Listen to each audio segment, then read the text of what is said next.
Good evening, everyone. If I appear a little agitated, it's because I've lost my place at the bar because of the delays here. This time last year, I had a microphone in my hand and I was doing karaoke with Don Brand from Amazon and Rory Fitzgerald from the Irish Space Agency because it was this time of night. Sadly, we're still here.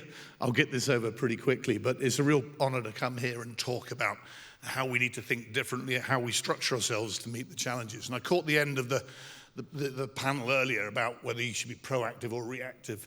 There's only one answer in my view to meet the challenges. You've got to be proactive. Many of the users out there, be it military, government, they don't really know what they need. And I speak as a career military man where I thought I knew what I required. It's only because I came out to industry and saw actually that industry is leading the thinking, particularly in space. So waiting for the militaries to come up with requirements, I'm afraid, has gone out the door. We've really got to get on the front foot now as an industry to show some leadership and do things in a bold fashion. I'm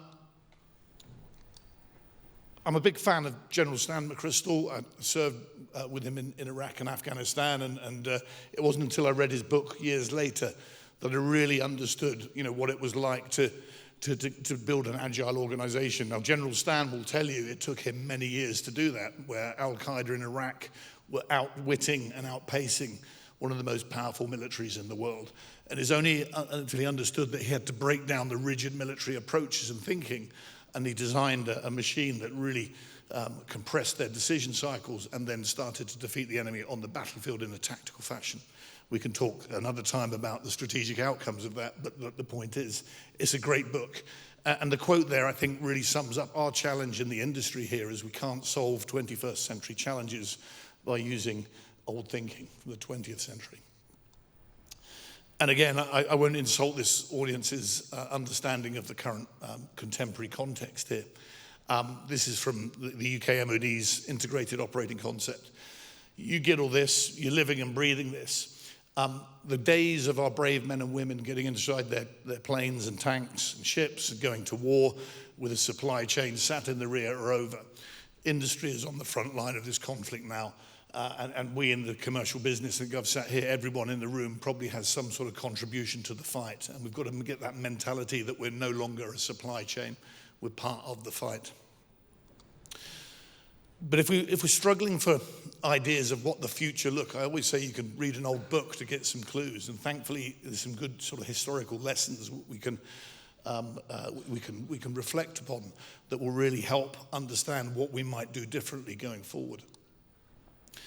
Again, it wouldn't be a retired ex-military general equivalent if I didn't quote a dead general from here, General Douay from the First World War air power theorist.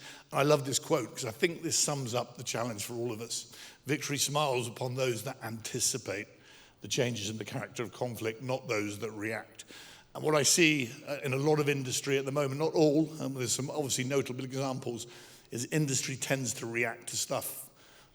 There's one or two companies that don't. I'll let you form your own views on who they are, but they're getting ahead of the game because they have anticipated the changes. Now, again, I'm going to use a historical context here, and I use a historical example to my German friends in the colleague. This is not about in the room here. This is not about the British bragging rights. I could easily have used the example of Blitzkrieg to demonstrate how organizations have formed and thought differently. Now, if you speak to many Air Force guys of my heritage, they'll talk about what won the Battle of Britain, the Spitfire and the Hurricane. You've got emotional ties to these platforms, but the reality is that these were parts of the fight, but they weren't the winning edge that the militaries developed.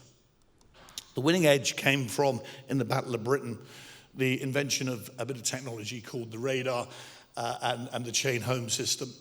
And that was designed before the war, as the war was brewing. But what it gave the British an advantage is detecting the Luftwaffe coming at far greater range than it would have done previously. Now, at the start of the war, that technology only had a 30% success rate in doing so. And as a result, the UK, Britain, was on the back foot. They spent a lot of time trying to refine the technology. And then they quickly realized, the man on the right, Sir Hugh Dowding, he quickly realized that the problem was not a technological problem. It was an organizational one. So he then invented something called the Dowding system. And what he did is he took the best technology at the time, but he organized his formations and looked very closely at how you could iteratively improve how the organization worked to up the speed and the tempo of how it worked. And he fused the input of the radars, but also the Royal Observer Corps and other sources into a filter room that fused that information in real time and then gave very accurate and concise information to the force elements out there to enable them to get inside the decision cycles of the Luftwaffe. And very quickly, that 30% success rate went up to a peak of about 75%, and in a number of occasions, it was 100% successful at intercepting the Luftwaffe. So this point here about organizational design is something that I think we all need to reflect upon in industry, because a lot of the models I see in industry today are pretty much cookie cutters of what we've always grown up with. They're a mirror image of previous organizations. Don't take my word for it, that's what the Luftwaffe said after the war. It was that network and organization that gave the Brits, in this case, their decisive edge. As I say, you could have equally had Montgomery talking about Rommel and Blitzkrieg and what have you. It was that organization and network that caused the advantage. And the big man from a British perspective, again, it was that elaborate instrument of war that created the advantage. So moving forward now to the contemporary battle space. So the Battle of Britain, there was many thousands of moving parts. But what we're dealing with today is many millions, and probably in very short order, billions of moving parts in a contemporary battle space. How on earth are we going to come together and control those moving parts and deliver competitive advantage? That's our challenge of our generation. That's our 21st century challenge that McChrystal talked about. So, but I think history, again, gives us lessons to reflect on. And whatever company you're from today, just go down this list and measure yourself against some of these and consider how good are you? How mission-focused are you really? Are you just a sausage machine pumping out the same old solutions that are becoming more and more irrelevant every day? How are you gathering your intelligence? Do you got a good feel of what the customer is thinking? That can be misleading, because as I said before, a lot of the customers don't know what they want, so you're tracking the wrong intelligence feeds. And where are you getting that from? Accountability is empowerment. Organizations tend to be very sort of top-heavy and centralist. You've got to start thinking about decentralizing your models to keep up with the pace. Information sharing, and robust and resilient secure communications. Again, I don't need to tell this audience anything about that. And the speed of decision-making is your decisive edge, obviously. The final one there, and Alex at the back, who's the the CIO of Quantum Trilogy, he'll be smiling at this one. Security, security, security. My view, and when I left the military, my last job was running defensive cyber ops for the Ministry of Defense. I can tell you, so-called world-leading defense industry were pretty poor at cybersecurity and physical security. And I wonder again, I'd ask you to reflect on how good you are in the contemporary battle space on that. Security has to become a competitive advantage for you. So what Quantum Trilogy is doing is it's learning from these sort of historical levels, and we're very much trying to be as proactive as we possibly can to the challenge. And we're building a model around the foresight model here of organizational resilience, but I think it's really apt. It's about that foresight, it's having the intelligence of what's happening out there and going one stage further and anticipating what is required next. The insight to then rapidly turn that into what we need to do, oversight, hindsight, and then acting and spinning really fast. So Quantum Trilogy will become a small, adaptive organization going forward. And if I had to do a diagram of an organizational structure of what Quantum Trilogy looks like, I would put that Rubik's Cube up there. Because for every challenge we have, we require a different organizational solution to do it. And we will do that at a speed that really keeps us up there with some of the challenges that we're seeing today. So you won't hear much about Quantum Trilogy. We tend to operate in the shadows a bit. That's deliberate. But what we are doing is we're very closely aligned to complex government problem sets. We're assembling a team of market-leading experts with a diverse set of backgrounds. That customer intimacy and transparency is absolutely key, and that we're spending a lot of time with some very, very high-end clients, understanding their problems, understanding their viewpoints, but also challenging them to think differently as well.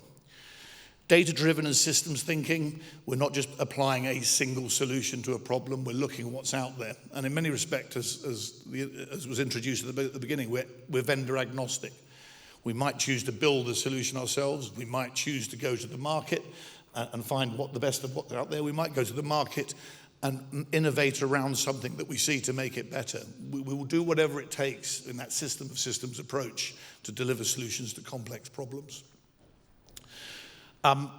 We're also looking at security at the core. As I say, everything we've done from the start of the company is putting security at as our number one key user requirement. Again, availability is important to people, but availability you can cure through things like PACE plans. You can't cure security problems, so that is the number one requirement as we formed Quantum Trilogy and getting that up and running. And we're looking to work with our customers around social value programs. So this is just not a cynical commercial construct. We're actually working with various countries on how we can give back a bit too. And the last point is we don't talk about government business. You're not going to get any clues on who we're working with up here. You might be lucky a bit later. You might get a few clues later on. But again, you won't see anything in the press about what we do and who we do it with. Just stimulate conversation in the bar a bit later. What are we focused on? And this is our sort of key area here. Security, mobility, cloud AI, connectivity, the spectrum, Internet of Things. It's the fusion of those technological trends is where we're trying to find the sweet spot. And obviously for today, the connectivity part of it is really interesting. So we've been hoovering up information today from a lot of the world-class providers here to see how they might help us. But let's talk more at the bar. Thank you for your time today. And sorry it was a bit rushed and at the end of the evening, but I'd like everyone to reflect about their own organizations and how relevant you think you are to what the current world is demanding.